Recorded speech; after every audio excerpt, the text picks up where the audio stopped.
Boa noite a todos. O tema obsessão, ele é muito comum nos estudos das obras básicas da doutrina espírita, obras codificadas por Allan Kardec. Em O Livro dos Espíritos, a obra fundamental, Allan Kardec lançou a questão: até que ponto os espíritos influenciam em nossos pensamentos e atos? E a resposta, de ordinário, são eles que vos dirigem. Influenciam muito mais do que possais imaginar. E sobre essa influência, Allan Kardec estendeu esse tema no Livro dos Médiuns, e ali ele procurou entender com mais profundidade que nesse intercâmbio entre o mundo físico e o mundo espiritual, as possibilidades de influenciação de encarnados para desencarnados e vice-versa é muito mais intensa do que a gente realmente pode supor. E observando mais detidamente os graus dessa influenciação, considerando que tanto podemos ter influências positivas, saudáveis, confortáveis, instrutivas, como também influenciações inferiores, negativas, mas sempre guardando o grau de relatividade com o propósito de vida, com a maneira como nos conduzimos em termos de comportamento pessoal, de atitude perante a vida e tudo aquilo que nós temos que partilhar no mundo em que vivemos. Há uma infinidade de influenciações consideradas em função da maneira como cada pessoa procede. Mas 3 classificações ficaram distintas ali no livro mencionado. Allan Kardec chama, por exemplo, de obsessão simples, aquele momento em que os espíritos considerados obsessores, ou perseguidores, ou vingadores, por motivos normalmente de questões de outras encarnações mal resolvidas, que quando nos percebem encarnados, tentando fazer uma atividade espiritual, como por exemplo atuar como médium numa casa espírita e assumindo todas as responsabilidades que advêm desta atividade tão salutar, os espíritos supostamente inimigos, ou chamados obsessores, que quer dizer perseguidores, eles tentam tirar-nos da tarefa espiritual, especialmente quando o assunto é mediunidade. Porque, como se sabe, a forma como a doutrina espírita encara o fenômeno mediúnico como um fator de instrução humana, de renovação social, e o médium devotado, sério, seguro, modesto, assim classificado também o Livro dos Médiuns, é toda aquela pessoa que entende o grau de responsabilidade e a importância de se atuar como médium dentro de uma casa espírita. A reforma íntima que se procura fazer a partir desse compromisso, a vigilância aumenta, o contato com a concentração, com a meditação, com a oração, a busca da vinculação com espíritos mais elevados. Então a mediunidade ela é um trabalho dos mais eficientes para dar equilíbrio e crescimento pessoal em todos aqueles que se dedicam dentro deste padrão. E é lógico, os chamados obsessores, quando percebem que a atividade mediúnica poderá promover todas estas conquistas grandiosas, eles vão tentar interromper para nos manter em faixas vibratórias inferiores, que facilitará assim o acesso do processo de perseguição. Por isso mesmo que a obsessão simples principalmente é focada nisso. Não deixar que o medianeiro adentre a atividade com o máximo de empenho e aprofundamento. Então tudo é feito para desanimar, desarticular, retirar, dispersar o candidato à tarefa mediúnica de uma atividade mais séria. Essa é a obsessão simples. E os obsessores, eles nem fazem muitos artifícios para tornar a vida do médium complicada. Ao contrário, ele sabe que se o médium perceber influências inferiores que o incomodam, vai buscar mais ainda e com mais intensidade o recurso espiritual da casa espírita. Mas o que eles fazem é exatamente o contrário. Fazem com que a pessoa sutilmente vá se desligando, vá se dispersando, sem grandes incômodos. O importante aí no caso, do foco da perseguição, é não deixar a pessoa progredir com aquela tarefa que certamente vai lhe dar grandes instrumentos de elevação. E mantendo a pessoa estacionada no seu grau de evolução inferior em que se encontra, o que está desde que reencarnou, para ele já é o suficiente. O estacionamento, inclusive, lá no livro Céu e Inferno, está classificado como aqueles espíritos que são endurecidos, que não procuram melhorar-se, que não procuram o bem, não procuram a reforma moral. Mesmo conscientes, mesmo que não sejam criminosos, mas não se dedicam à sua transformação moral. E aí Allan Kardec também coloca a fascinação, que é aquele tipo de obsessão em que a pessoa começa a se colocar de forma presunçosa diante da vida, se achando capaz de fazer coisas que seriam consideradas absurdas, e se lançam de uma forma muito orgulhosa, muito arrogante e de extrema vaidade, com muita ostentação, em situações em que se sente acima de outras pessoas, não aceitando qualquer tipo de orientação, fugindo de ambientes sérios e assim conquistando olhares invigilantes, menos criteriosos, que vão lhe aplaudir e vão lhe apoiar no desiderato fascinante, que é sempre algo fora da realidade, daquilo que é considerado exequível. E temos a subjugação, que é uma condição em que o espírito subjugador, ele passa a ter um domínio tão grande sobre o obsidiado, que praticamente ele passa a comandar os pensamentos, as palavras e as ações.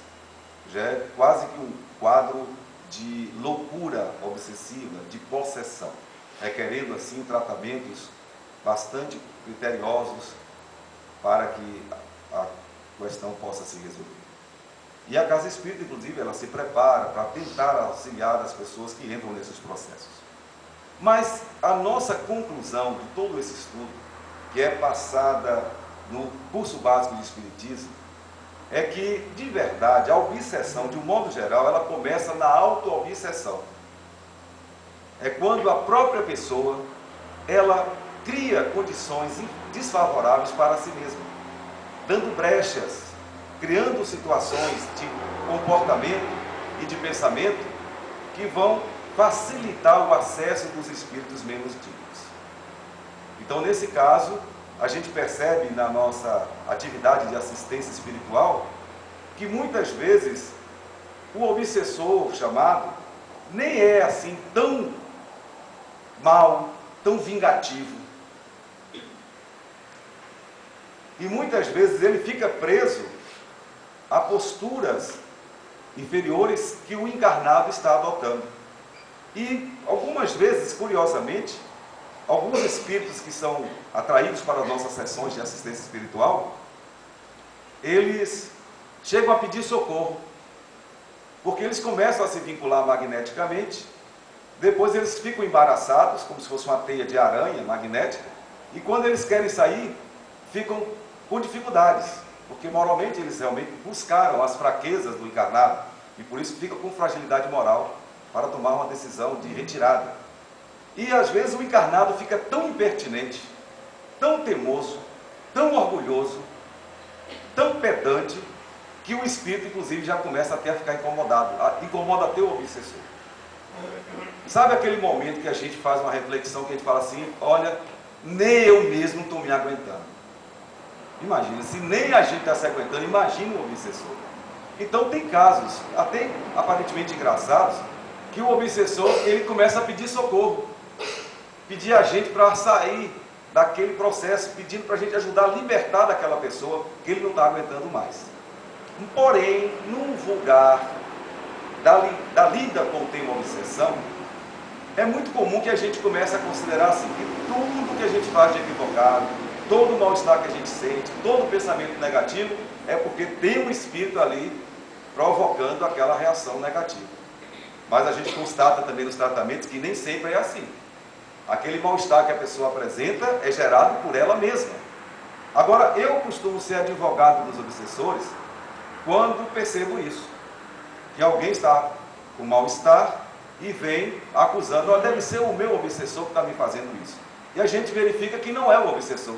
A pessoa está se maltratando a si mesma pela maneira como ela se conduz. Aí eu tento dizer, olha, não, por favor, não faça essa injustiça de acusar o seu obsessor. Você que está precisando se melhorar. E aí é que entra o processo da reforma íntima na obsessão. Todos os recursos que a gente pode usar, o diálogo com os espíritos em sessões sérias, mediúnicas, sessões de desobsessão, o passe magnético dado por pessoas responsáveis e bem treinadas, a oração, tudo isso é recurso valiosíssimo, que não podemos abrir mão para evitarmos os assédios dos espíritos inferiores. Mas a cura mesmo, a prevenção completa, é quando a gente faz a nossa transformação íntima. E Allan Kardec considera que o mais importante que o Espiritismo tem para nos oferecer é isso.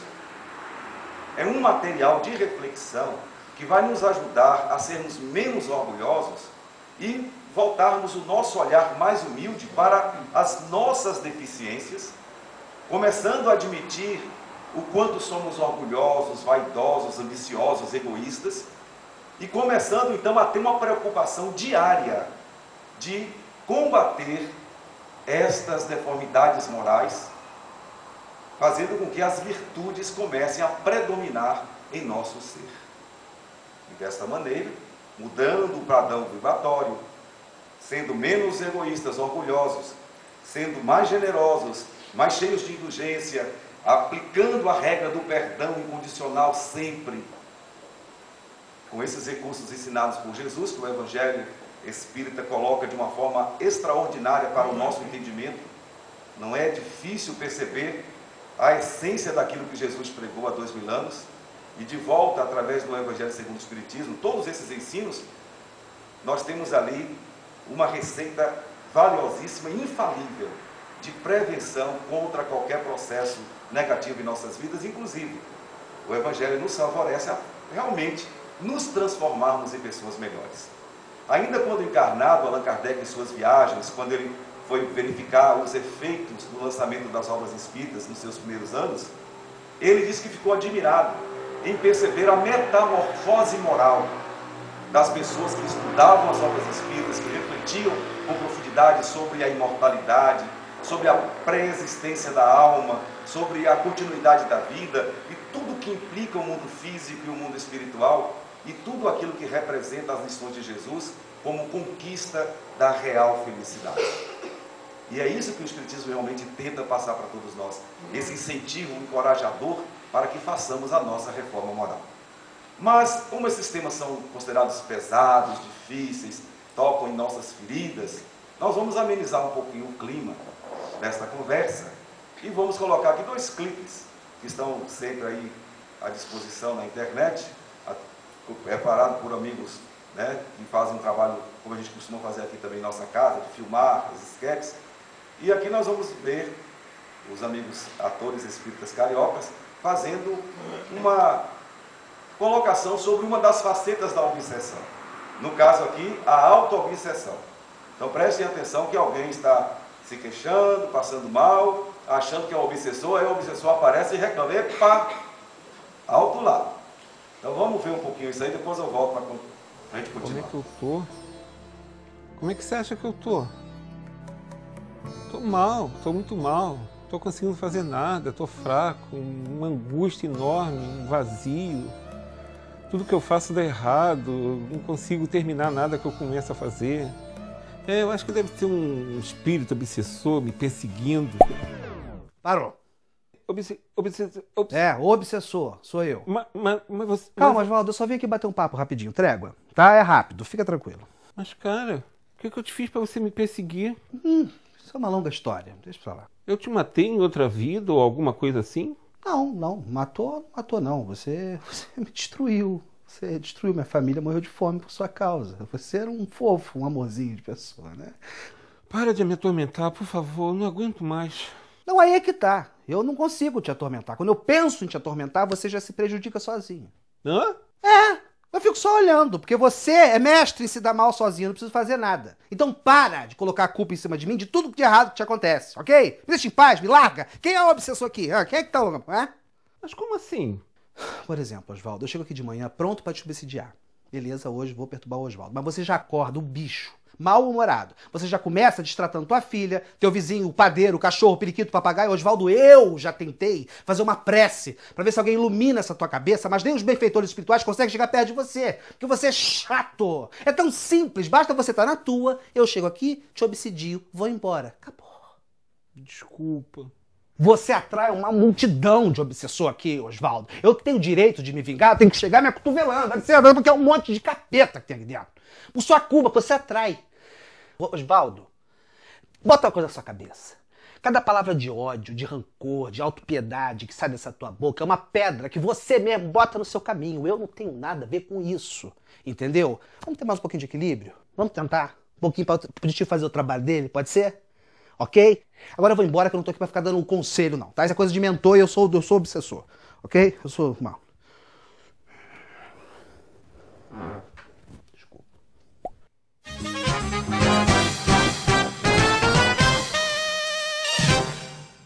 Ai, meu Deus, essa obsessão não me deixa em paz. Meu Deus, eu não sei o que fazer. Eu queria muito compartilhar esses vídeos todos lindos, mas eu não consigo. Eu não consigo nem me inscrever no canal.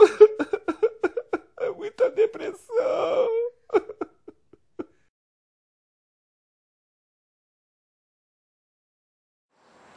Pois isso tem sido uma constante.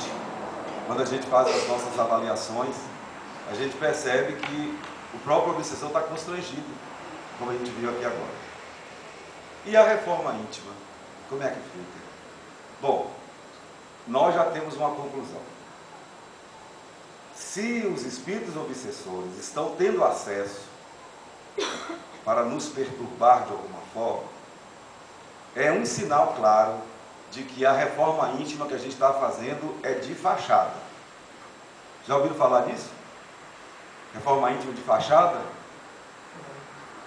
Faz só de conta, como tem pessoas que pegam assim, constroem uma casa e botam uma bela de uma fachada e o resto lá é tudo bagunçado. O importante é ter uma fachada. Aliás, já tivemos pessoas, clientes que já falaram isso, o que importa é uma bela fachada, o resto não importa. E a gente nota que aqui na nossa atividade de reforma íntima, nós que estudamos o Espiritismo, que estamos tentando melhorar as nossas condições espirituais, a gente até que tenta fazer também a reforma íntima. Mas às vezes a nossa reforma íntima está sendo de fachada. A gente está mudando uma coisa superficial aqui, outra ali, um gestinho acolá e já acha que já foi o suficiente. Que aquilo já é uma reforma íntima. A reforma íntima, como a palavra sugere, é algo que vem lá de dentro da alma, que vem de dentro para fora. É um aprofundamento sobre o seu eu, o seu self, para entender realmente o que a gente tem para ser mudado e buscar força, coragem, dignidade para o bom enfrentamento dessa luta contra as nossas próprias mazelas morais. Isso é reforma íntima que requer muito empenho e dedicação e muita seriedade e muito respeito a este processo, que é o que vai de fato nos livrar de todas as dificuldades da vida, não só das obsessões, mas em tudo nós ficaremos melhores se conseguirmos essa grande mudança, essa retirada do homem velho para vestir uma roupagem nova de verdade. Mas aí nós vamos continuar usando os nossos companheiros com bom humor para mostrar mais ou menos o que é uma reforma íntima de fachada. Eu acho que aqui ninguém faz isso. Eu acho que o nosso trabalho aqui é tão sério, a gente aprofunda. Eu acho que a nossa reforma íntima aqui é verdadeira, né? Tanto que não tem nenhum obsessor aqui com a gente, né? Está tudo fora porque não tem espaço, né? Todo mundo só amando, perdoando, compreendendo, ajudando. Ninguém fala mal de ninguém, ninguém perturba ninguém. Está uma maravilha isso aqui. Eu acho que isso aqui não tem nada a ver com você. Mas eu vou botar, né? Que eu já trouxe o material. Vamos ver mais ou menos como é que é isso aí. Deixa eu ver se eu entendi. A senhora me chamou aqui pra fazer uma reforma. Sim. E não é aqui na sua casa? Não. É na casa de quem? Na casa de ninguém. Como eu te expliquei, eu quero uma reforma em mim. Ah, uma reforma na senhora. Bobeirinha. Quanto é que fica assim por baixo?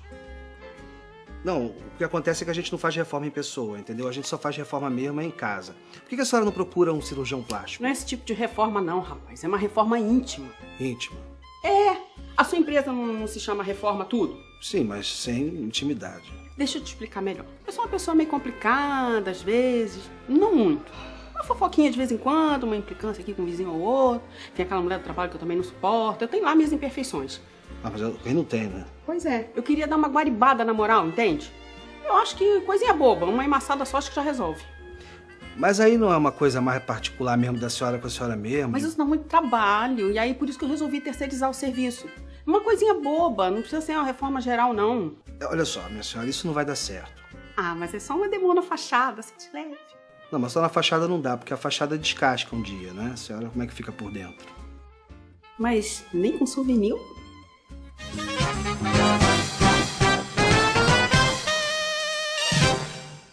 Boa tarde. Por um acaso o senhor tem uma lata de amor ao próximo? Ou um saquinho de paciência? Um galão de disciplina? Pode até ser fosca. Não, a gente não trabalha com isso aqui, não. O senhor acha que se eu me inscrever, curtir, compartilhar aquele canal de humor espírita no YouTube, o senhor acha que resolve o meu problema? Acho que não, né? Tá. Obrigada. Nada.